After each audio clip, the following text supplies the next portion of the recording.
देशवा में आइल विपतिया कैसे जल ढारिए भोलेनाथ। देशवा में आइल विपतिया कैसे जल ढारिए भोलेनाथ। विष पी के बाबा रउआ सृष्टि बचैनी, विष पी के बाबा रउआ सृष्टि बचैनी। कृपा बनाइए भोलेनाथ। देशवा में आइल विपतिया कैसे जल ढारिए भोलेनाथ।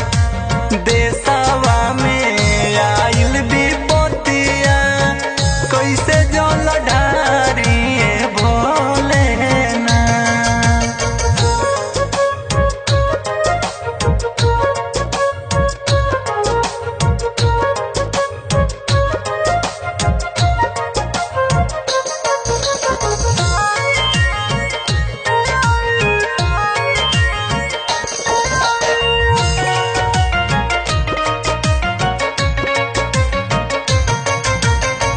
गौवा तबाह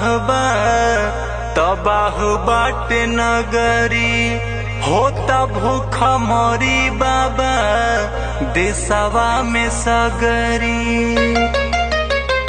गौवा तबाह बाटे नगरी, होता भूख मरी बाबा देशवा में सगरी।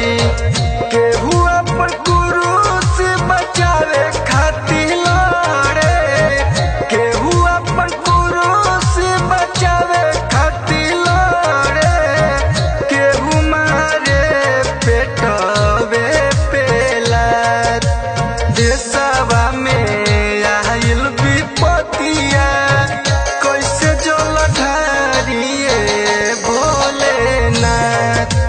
देशवा में आइल विपतिया कैसे जल ढारिए भोलेनाथ।